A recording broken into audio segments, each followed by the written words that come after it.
Hello, this is Joe Trahan, welcoming you to the All Me podcast from the Taylor Hooten Foundation, whose mission is to enlighten the world to the truths about appearance and performance-enhancing substances. As the national leader on this subject, they communicate their educational messages through various methods, including this podcast. Thank you for listening and enjoy the show. Hi, and welcome to the All Me podcast. My name is Tavis Piatoli, sports dietitian for the Taylor Hooten Foundation, and today I'm going to be your host. Did you know 25% of Americans are deficient in vitamin D, and 41% are considered below sufficiency status? Is this because of the inability to get enough from the food supply or lack of sunlight in certain parts of the country? In this podcast, we speak with Dr. Kimberly Stein from the Gatorade Sports Science Institute to discuss the versatility of this nutrient and its important role in health and human performance. Dr. Stein discusses the function of vitamin D, how to correct a deficiency, the best sources of vitamin D, and how much does someone need to reach an optimal level. Dr. Kimberly Stein is a scientist with a background in exercise physiology and sports nutrition. Kim's previous research focused on vitamin D, dairy foods and recovery, and in her current position, she oversees programming in the translation of scientific information for influencers as well as athlete and team testing. Kim earned her bachelor's degree at Beloit College in Wisconsin in Chemistry and Sociology, where she also played basketball and softball, and her master's degree in organic chemistry from the University of Notre Dame. In 2005, Kim earned her doctorate at Purdue University from the Department of Health and Kinesiology while training in the Interdepartmental Nutrition Program. Prior to arriving at GSSI, Kim worked as an assistant professor of exercise physiology and sports nutrition at Carroll College and coached basketball for 10 years. She is passionate about sports nutrition and enjoys helping athletes understand why proper fueling is so important for their performance. We'd like to thank our partners at Gatorade for sponsoring this podcast. Kim, thank you so much for joining us today on the All Me podcast. It is great to have you. Yes, thank you for having me. I'm excited to be here. So we're talking about a really cool topic in vitamin D for performance and health. And vitamin D is just a very well-known vitamin and nutrient that we need. We talk about the importance of it, but we're going to dive in really to what are the different things in regards to supplementation and what are the benefits and purposes. But before we get into that stuff, let's learn a little bit about you as a researcher, a scientist, and field of sports nutrition. So first, tell us a little bit about your career path. Why did you get into the field of sports nutrition towards your role with GSSI? Yeah, I actually didn't start in sports nutrition. I was a chemist. I have a master's degree in organic chemistry. And at one point I decided to train for a marathon. And I thought, well, if I'm going to do this, I should probably learn what I should eat. So I took a class called Nutrition for Fitness. And I was amazed to discover that the things I was teaching in my intro to organic and biochem classes were, you could apply them to your body and to sports. And I went to a very small undergrad a long time ago. And way back then, like their career coaching and counseling right now is much, much better. But back then I did not know there was a major like nutrition or exercise physiology. And I also played basketball and softball in college, and I coached for many years. So this was like my aha moment of the perfect combination of my athletic and science backgrounds. So I ended up going back for my PhD in nutrition and exercise physiology. And then I worked for a few years in academics, and the job at GSSI really fell into my lap. Again, a perfect combination of my athletic and scientific backgrounds. And I thought maybe I'd come and, have this cool experience for a few years and go back to academics, but I've been here for 16 years now. So Clearly I've liked the job and working with GSSI. That's fantastic. Yeah, it was great to talk to a lot of the GSSI scientists over the years and learn the tenure that they have is long, right? It seems to be once they get there, they enjoy it, they love it, and it's ever evolving. And that's always fun about a job is when you really can stay in one place and it's not the same thing over and over and you're learning new things and you want to stay there. That's fantastic. Today we're talking about vitamin D. What made you interested in vitamin D overall? So when I went back for my PhD, I went to Purdue University. And in their Department of Nutrition Sciences, they have several faculty members that were focused on vitamin D research. And their work was primarily focused on health outcomes, reducing cancer risk and treatment and things like that. But from learning from them and working with them, I also saw the application to athletics, and I was fascinated by the connection of vitamin D status and muscle function, which led me down the road to learning more about vitamin D and doing some more work in this area. All right. Well, let's learn more about vitamin D. You're the expert in this area. We know it's a pretty versatile little fella when it comes to what it has. But let's talk about what it is. So what is vitamin D? Can you explain a little bit more to our listeners about this nutrient? Mm-hmm. So vitamin D is a fat-soluble micronutrient, can be found in foods or supplements, and it's produced from sunlight. So unlike other vitamins, vitamin D is actually a steroid hormone. The structure of it is very similar to cholesterol or cortisol or testosterone. And whether you get it from your diet or from sunlight, the precursor molecules go through several conversions. So if you eat vitamin D, you're not just eating the molecule that's going to have an effect in your body, or same thing if you're in the sunlight. It's going to change several times until it gets to its bioactive form, which in technical terms is 1,25 dihydroxy vitamin D. You mentioned steroid hormone. So as a company that focuses on steroid education and obviously the dangers of that, we're going to talk about the functions next. So let's talk about a little bit about what are some of the primary functions when it comes to vitamin D and what are the benefits there? Yeah, and that's a good call out. Whenever I talk to athletes about vitamin D and I say it's a steroid hormone, the antennas kind of go up. And I should have prefaced that in my last answer that it's not like a synthetic steroid or a steroid injection that people may be taking. This is a naturally occurring steroid hormone in your body that has very good benefits. So vitamin D is historically linked to calcium and phosphorus absorption and helping to support bone health. So, for example, a vitamin D deficiency in kids results in rickets, which is a disease where the bone doesn't properly mineralize. But over years of research, we've found that there's a presence of vitamin D receptors in tissues throughout the body. And now vitamin D is thought to play a role in many different physiological functions, such as cardiovascular function and inflammation, immune function, joint health, fatigue, body composition, and muscle function, as well as supporting bone health. Yeah, and I know this is not a question. I've seen so much when things shut down in COVID in 2020, it's like we saw a lot of research around that now. We don't want to go into that today, but I was just like, wow, this thing's got respiratory benefits. So it's really cool to see all the different functions it has and how versatile it is and how important it is. Now, people are going to ask, what are some of the best food sources? Can I get this through diet? So what are some of the best ways we can get this through food? Mm-hmm. The best food sources, because it's a fat-soluble vitamin, so it's no surprise, are like fatty fish, such as trout, salmon, sardines, tuna. Mushrooms are actually also a very good source of vitamin D. So are eggs. And then you have, of course, fortified foods such as milks and cereals that are fortified. But the amount we get from food is not a lot, even if you're eating a lot of these particular sources. So individuals still should get appropriate sun exposure if they're not going to supplement. Of course, you had to mention the one vegetable I will not eat are mushrooms. They look a certain way, and I don't want to go into the description of why I don't eat mushrooms. I just had a bad experience when I was a kid, and it's still 40-something years later, it's still like in the back of my brain. So, well, I love mushrooms, so we'll balance each other out. Oh yeah, my family's like, why not mushrooms, Dad? I'm like, oh, y'all can eat them, but like just leave them away from me.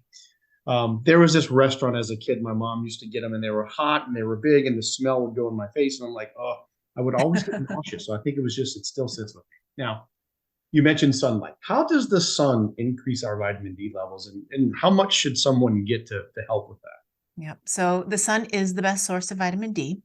But it depends on many factors, such as the time of day that you're in the sun, the latitude that you live at, the season of the year, your skin pigmentation, the altitude that you're at, pollution, and sunscreen use is a big one too. So the recommendation is to be exposed without sunscreen for about 10 to 15 minutes, 6 days per week, ideally between the hours of 10 a.m. and 3 p.m. with your arms and legs exposed. So if you did this regularly, this should be sufficient to maintain adequate vitamin D status throughout the winter, assuming all of these conditions are appropriate. Those with darker pigmented skin or people who always use sunscreen may still need to supplement in the winter. But getting that exposure is a really great way to get vitamin D. But you don't have to have prolonged exposure and you don't need to burn. You can apply sunscreen after about 15 minutes and, that should keep the vitamin D experts and your dermatologist happy. I'm just like, I want to tell my boss, hey, I need to go outside for about 15 minutes. I'll be back. Yeah, I need to go bathe in the sun in October. absolutely. All right. No, that's a great explanation and good for people to know because you're right. In certain places I've seen go to the beach and I'm like, is that person going to put on sunscreen or are they just going to sit there for 30 minutes, an hour and let their body just burn? Because I've had so many experiences burning and it's not fun at all. From what I've read, there's a pretty big prevalence of vitamin D deficiency. And I want to talk about that first. So can you talk about, what's the prevalence of deficiency throughout the U.S. and as what percentage of the population is deficient in vitamin D? So first, to figure out who's deficient, the only way we can truly determine that is through a blood test. And an individual is considered vitamin D deficient if their blood levels of what we call 25 hydroxy vitamin D, so that's the blood marker of your status, are below 20 nanograms per milliliter or 50 nanomoles per liter. You'll see it kind of reported in both units. So based on the most recent NHANES data, about 25% of adults in the US are deficient, but 41% are insufficient. So a large chunk of our population is well below the sufficient status. Deficiency is most prevalent in non-Hispanic Black Americans, women, individuals aged 20 to 29, and during the winter months for all individuals. And again, that was based on the analysis of the latest NHANES data set. Gotcha. Okay. So less than 20 is going to be really what's considered deficient. You said 41% is insufficient. Insufficient. Is that like 21 to 40? Where would that range be? So 30 nanograms per milliliter. Gotcha. Underneath that, so 20 to 30, that's also 75 nanomoles per liter. Excellent. Okay. Now you've already answered the question, what is considered a vitamin D deficiency and how to assess that, right? We want to get a blood test to do that. But if someone is deficient, let's say they're below 20, are there any type of symptoms, anything they would recognize like, oh, this hurts, or anything that they would notice to maybe go say, I need to get my blood tested to see if this is a factor? There are many symptoms. They can be symptoms of a lot of other things as well. But if you know that you don't see the sun very much and you don't eat things like fatty fish or mushrooms, if you find these symptoms along with that, it could be a reason to go get your status checked. So those symptoms might include increases in fatigue, poor sleep, bone pain, depression. A lot of times vitamin D can be associated with seasonal mood disorders, but this could happen throughout the year if you're abnormally depressed. Hair loss, muscle weakness, muscle twitching, loss of appetite, getting sick very easily or more easily than you normally do, and pale skin. So again, if you have any of those symptoms in combination with knowing that you're not doing the things that you should be doing to get vitamin D, it's a good reason to get checked. Yeah, and that might be why it's hard for people to know what's the cause, right? Because you mentioned a bunch of things that could be other things and other factors, and so that's good. Like like Kim said, please get your levels checked, and we'll talk about how often to do that in just a second. Now, you mentioned some of the signs of deficiency and some of the symptoms that we need to look at. What about risk for disease? I've read some things to where you mentioned cardiovascular disease earlier, but what are some of the concerns if you're deficient for too long? Does that increase our risk for certain type of diseases? Absolutely. So vitamin D deficiency has been linked to increased risk of several cancers, most notably breast cancer, colon, lung, pancreatic, and prostate cancers. Deficiency, like you just mentioned, also increases the risk of cardiovascular disease, dementia, asthma. Severe asthma in children could be linked to deficiency, and possibly type 2 diabetes, because vitamin D plays a role in glucose metabolism.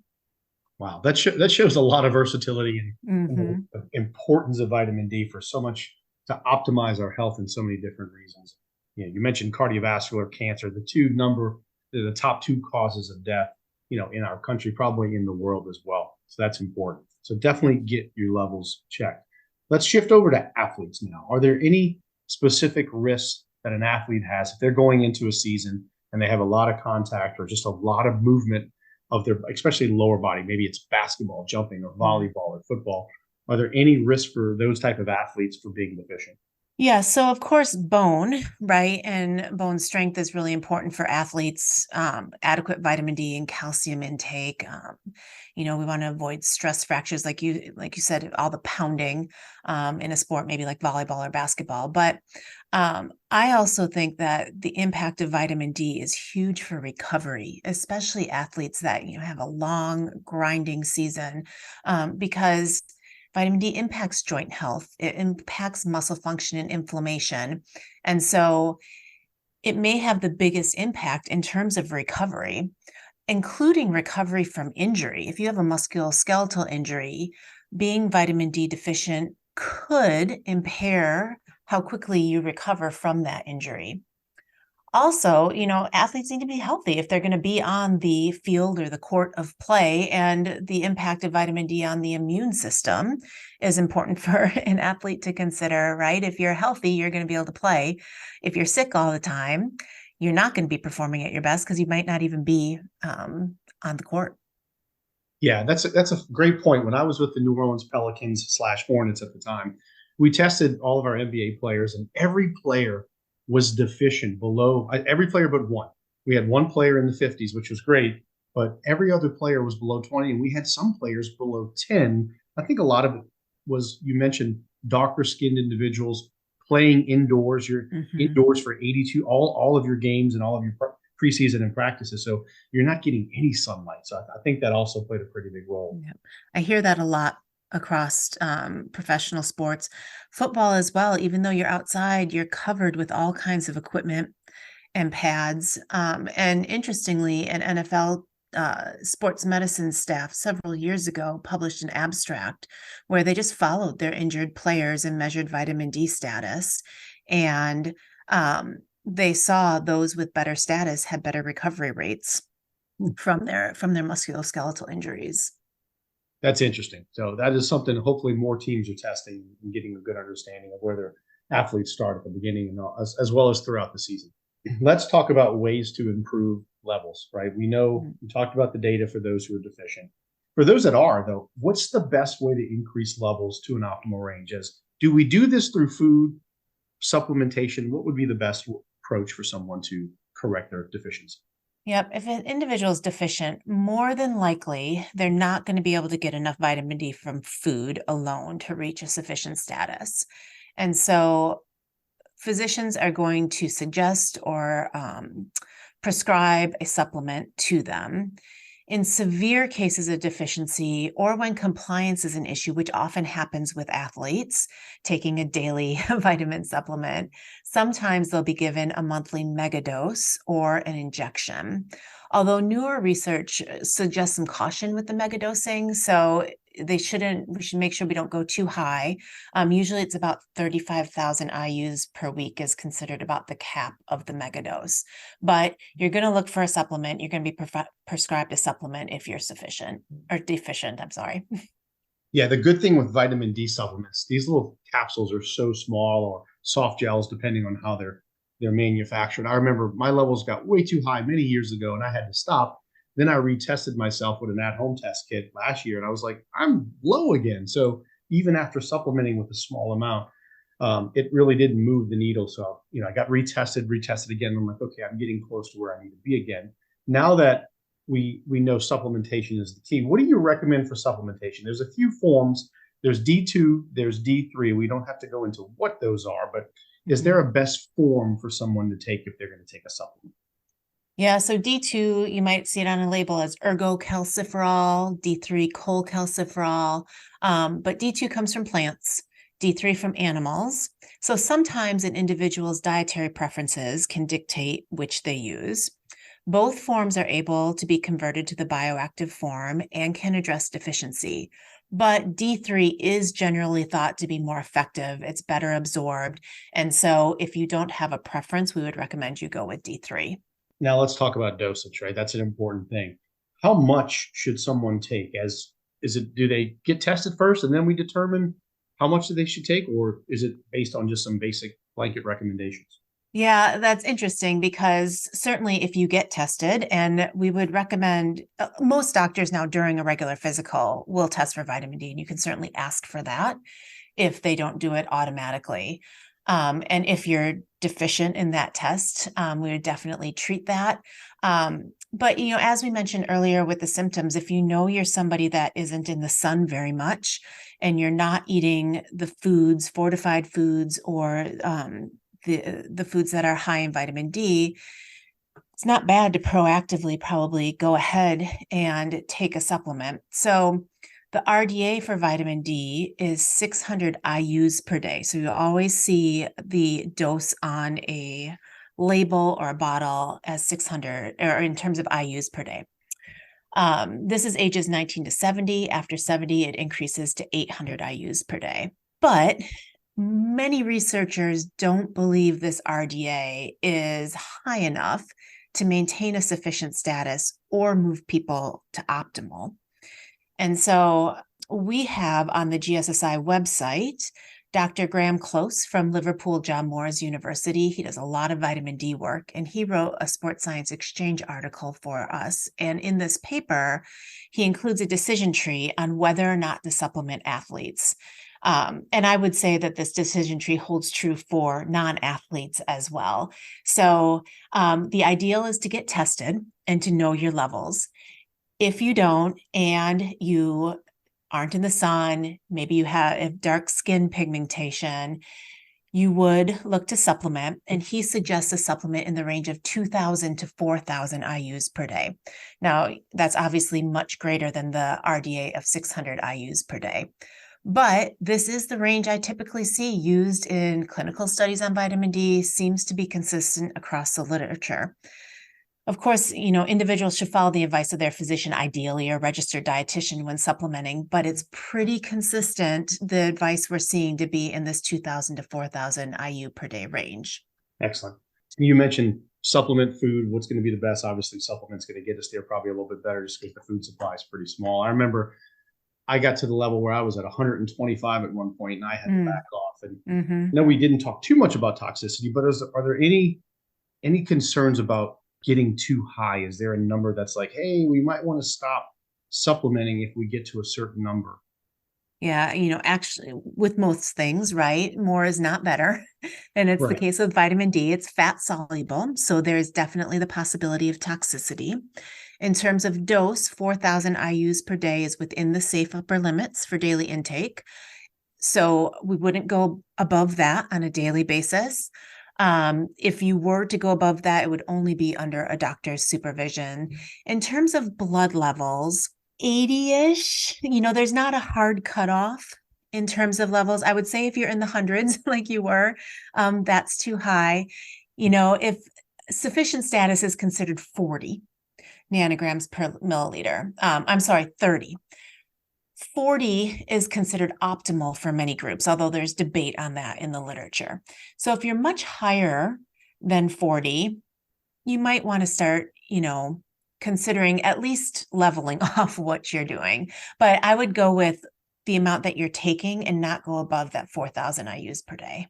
Yeah. No, this was like 15 years ago. I went to the doctor and they're like, oh my gosh, she's like, stop taking vitamin D. I'm like, well, you go to these conferences and they give you these little chewables that got vitamin D and these gummies, and everything starts tasting good, and you forget, hey, this is not something that just to play around with on a regular basis. Yeah. Kim, that's great information. Now, for those that are deficient, let's say they are in a low level, how long would it take for them to go from a deficiency just to get to, like, maybe let's say that 20 to 40? Does it depend on the individual?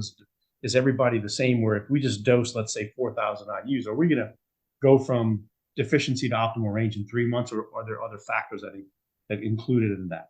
Yeah, it's highly variable. As you mentioned, your starting degree of deficiency is going to play a big role.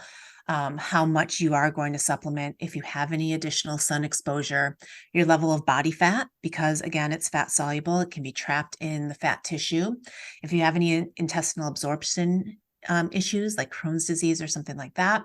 But given all of that, for most people in general, usually you can move from deficiency to sufficient in about 3 months. Okay. So that was going to be kind of my next question. Would you recommend retesting every 3 months? So if someone's tested and deficient and then they're like, okay, I'm going to start supplementing eating food, would they want to retest, let's say, in 3 months, or what would your recommendation be there? Yeah, 3 to 4 months probably. In an ideal world, we'd all kind of be tested every season of the year, right? And that's not very practical for most people. But yes, if you're looking to see if you've moved the needle, don't go get tested again in a few weeks or a month. You're not going to see much, if anything. So 3 to 4 months out, test yourself again. If you're still concerned, then maybe another 3 months out. But you don't have to test too close together because it does take time for your status to change. Excellent. Now, last question before we kind of get into something a little bit unusual and fun. But before we get to there, anything else we didn't cover in today's podcast that you would like our listeners to know about? Honestly, I think we covered most of it. But in my opinion, vitamin D is one of those nutrients that there's no harm in taking it, right? If you're not sure of your status within the appropriate levels. Ideally, go get your status checked. But it's something I think that should be on people's radars, especially as you age. I tell my parents all the time when they go to the doctor, have you had your vitamin D levels checked? Athletes should pay attention to it. Professional athletes are getting it tested. Parents of high school athletes, when they go for their sport physicals, they might want to make sure that their physicians are checking levels because, as we've mentioned several times, vitamin D has so many benefits across our body. Almost every tissue has a vitamin D receptor. And so arguably it's the vitamin that has the most impact across our body. The others are important by far. And I'm biased, but I'm a big fan of vitamin D. So I always encourage people to get their levels checked whenever they have the opportunity. Excellent. Yeah, that's incredible information. And as you mentioned, the versatility of this nutrient just goes so many different directions. You mentioned immune health, inflammation, respiratory health, strength, bone, heart. I mean, we can go on, and cancer. It's like, why not it's such a simple test, and it's a very inexpensive supplement. If there's any deficiency that you can probably correct with the least amount of investment, this is a great investment in your health. So Kim, thank you so much today for this incredible information. Now, you're not done yet. I have 3 more questions for you. This is going to be part of what's called our curveball round. If you like baseball, we throw some curveballs at people. And I'm a baseball junkie. My Cubs are not did not make it this year to the playoffs. Should I tell you I'm a Milwaukee Brewers fan? I'm from Milwaukee. Although we did it in the playoffs this year, so I don't know that I should say that. That's okay. You went further than we did, and you collapsed at the end, but I'm okay. It's okay. Curveball round with 3 random questions, nothing to do with today's topic. My first question I ask every single person because I am a music junkie. If I could go back in time, I would want to do something in the music industry. So if you could be the lead singer of any band or group today, who would that, or in the past, who would that be? Oh, good question. Well, I have 0 musical ability, so nobody would want me to take over the lead role. But if there was any band, it would be Sister Hazel out of Gainesville, Florida. They're known probably in the 90s. Their biggest hit was All For You. And my husband and I have become hazelnuts, and we have followed the band and have been to many of their experiences. So I'll take Ken Block's shoes for a concert. That's cool. No, that song is still on the radio today. I listen to Lithium, which is a 90s. I'm a 90s person, grew up with Pearl Jam and Tool and a bunch of other bands that still, like you, go travel, go see them. It's hard to do that now with a 12-year-old with volleyball and all this stuff, but still try to get out to see music. All right. What would today's Kim go back and tell younger Kim? If there's one piece of advice you could give your younger self based on what you know now, what would that be? There is no need to stress about grades in school. And, it's top of mind because I have a 9-year-old daughter who is me, and she's in 3rd grade, and they're starting to, really get regular letter grades now. And she's so obsessed with getting 100% and getting A's. And I think back to myself and how much stress I put on myself studying and things I missed out on. And, she needs to do well, right? There's a fine balance, I think, that you learn when you get older, that you want to strive to be your very best and you want to do really well, but you're probably actually going to do better if you relax a little bit and have some downtime and have a more balanced approach. So I would definitely tell my former self that, because I'm telling my little 9-year-old self that right now. Yeah. It's at first I used to stress about my daughter's grades, and I can look online every day and see what she did. It's not like years ago when we were in school, we had to bring home if we didn't do well in school, our parents had to sign it, which I used to figure out a way. I'm like, I got to figure out how to do my dad's signature. I cannot let it be success. Now it's like, it's just a grade, right? It doesn't define who you are. So I love the fact that you mentioned that. Okay. Last question. I had a question I wanted to ask you, but I was like, you know what? I'm going to shift a little bit. I think I want to ask her something a little different. So what is something about you that very few people know about that you find pretty interesting? So is there something that you just say, all right, very few people know this about me, but what would that be? I am very crafty. I love doing crafts, and most people know me as being very sporty.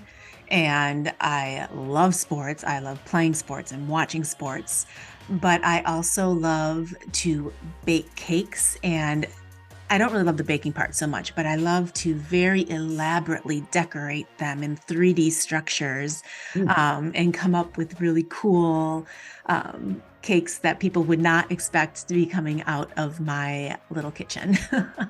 So my non-sporty side is very crafty, and a lot of times, and I actually don't like sweets very much. I don't like to eat the cake. I just love decorating it and figuring out what I can do with fondant and frosting and other medium to create this really cool cake. And I love seeing the look on people's faces, especially kids, when they see them. So you just love the art of using your hands to create something really, really neat. Sounds like you need to go into the wedding business and make some wedding. Oh, I wouldn't want to deal with the bridezillas. Some of these cakes I like to do it for fun. Some of these cakes are just, I'm like, wow, how long did it take them to do that? And see, for those Gatorade Sports Science people that are listening now, we need to get Kim to make a really cool cake for GSSI that you guys can use and promote. I have made some lightning bolt protein cookies one year for work. That was pretty fun. Neat. That's awesome. That's awesome. Well, Kim, thank you so much today for really sharing your wisdom and expertise on vitamin D. This is such an important topic, and we're really fortunate to have you share this knowledge with our listeners. Yeah, thank you so much. It's one of my favorite things to talk about. So this was really fun for me. I appreciate it. Excellent. Well, listeners, be sure to get your vitamin D levels tested, talk to your practitioner, and then determine a course of action. This is a very simple thing to do, and it's also a very inexpensive way to improve your health and quality of life. Kim, thank you so much. We look forward to having you back in the near future. Wonderful. I'll come back as soon as I can. Well, that's it for today's show. Thanks for listening to the All Me podcast from the Taylor Hooten Foundation, a nonprofit organization leading a national campaign to enlighten people to the truths about appearance and performance-enhancing substances and inspiring people to live and compete without the use of these substances. Please be sure to subscribe to our podcast and tune in to our next episode.